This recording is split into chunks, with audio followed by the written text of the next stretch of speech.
Élodie est une passionnée d'histoire. Et je oui. crois qu'Élodie a une petite fable, enfin quelque chose. Une longue, elle fait 2h30 environ. Allez, Mais on est en direct, alors je allez-y. fais ce que je veux. Ça s'appelle Le Pan, l'Autruche et les poulets. Très bien. Ah. Attention, j'ai mis 4 jours. Hein. Allez-y. C'est en alexandrin. Il y avait une fois, en royaume de France, évoluant aux côtés de ses contemporains, un banquier jouvenceau, oui, mais plein d'élégance, qui de son beau pays se rêvait souverain. Je vois pas de qui vous voulez parler. Son air benjamin, informel, bien élevé, plaisait aux citoyens par la vieillesse lassée. Sa rhétorique désuète et puis tantôt farceuse ravissait fort les nobles et flattait bien la gueuse.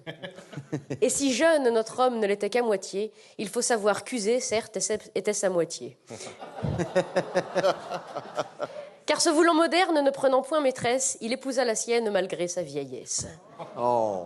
Mais même si la valeur n'attend point les années, et bien que le jeune banquier ait la gouaille bien aisée, on ne s'improvise point chef d'un grand état. Et bientôt cet enfant, cet angelot, remarqua que d'un noble ignorance est la robe qu'on salue. On ne l'admira bientôt que d'un étron pas plus. Après l'avoir léché, il le lâche et le lynche, comme font souvent les hommes gâtés comme des enfants. Jupiter bientôt n'eut pas plus à leurs yeux que l'aspect fatigué d'une simple corde à nœuds. Mais le jeune banquier, sûr de lui, plein de frimes, pour continuer de plaire à ses chers richissimes, pressa la populace tant étant comme citron qu'elle en prit la couleur, aussi celle des mignons. Oh, joli, joli. Le jeune freliquet, tout à ses réjouissances, ne remarqua pas la moindre différence. Heureux dans son palais, il est loin du tracas, sa mégère dépensant son or à tour de bras. Rien n'est pour elle trop beau, vaisselle, tissu, bibelot, le peuple avait bien faim, elle leur tournait le dos. Ils s'offrirent mieux encore, les rois des animaux. Des daims, ils les appellent, ô seigneurs qu'ils sont beaux. Et pendant que le peuple assemblé dans les rues, vers son précieux palais plein de rage se rue, notre jeune banquier à l'ego invincible, qui de la bourse des pauvres s'était fait une cible, refuse encore d'entendre le grondement sonore, comme celui d'une rivière quand de son lit elle sort. Aucun barrage n'y fait si elle est bien dehors. Et les poussins alors se mettent à crier, empêchant les puissants dans leur couche de ronfler.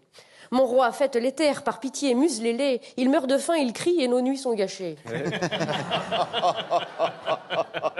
Ô sire, regardez-les, leur piètre éducation ne leur sert même pas à crever sans un son. Mourez chichement, dites, et mettez la sourdine. Leur râle, lorsqu'ils trépassent, c'est une porte qui couine. Ils sont là, ils se tordent, comme ils sont ridicules. Ces illettrés ignobles dans la boue gesticulent. Ah, je m'attendais à une autre ligne.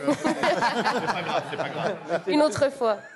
Mes amis, n'ayez crainte, leur répond le rusé. Il leur arrive parfois un peu fort d'aboyer. Mais ce sont mes moutons, mes agneaux, mon troupeau. Ils finiront de même par rentrer bien au chaud. Mais voici maintenant qu'ils retournent les carrosses et détruisent les maisons. Deviendraient-ils féroces?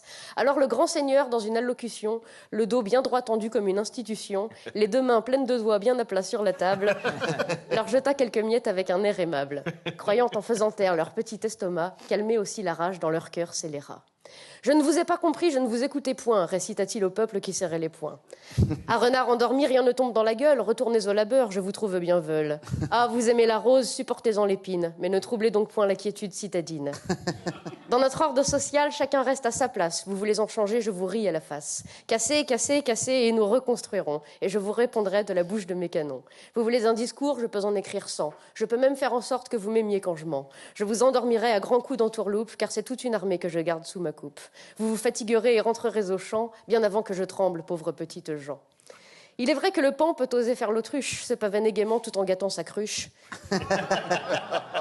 Mais si un jour, lassé comme le peuple citron, son armée de poulets abandonne le patron, alors le jeune souverain saura bien entendu que même sur un trône en or, on est bien que sur son cul. L'injustice est une graine que plantent les puissants et qui pousse sans peine dans les yeux de leurs enfants. Elle leur apprend la haine et à serrer les dents. Elle leur fournit le bois, le manche et même la lame. Elle fait durcir leurs muscles et dévore leurs âmes. S'ils perdent des batailles, ils reviennent à la charge. On les traite en racailles, on s'étonne qu'ils enragent. Donnez-leur le bâton, ils relèvent le menton. Opposez-leur des chars, ils reviennent plus tard. Ils se tairont 10 ans, 20 ans, 30 ans peut-être, mais toujours la révolte finit par renaître. Regardez en arrière dans notre propre histoire, car c'est là que se cachent les leçons et l'espoir. Oh là là!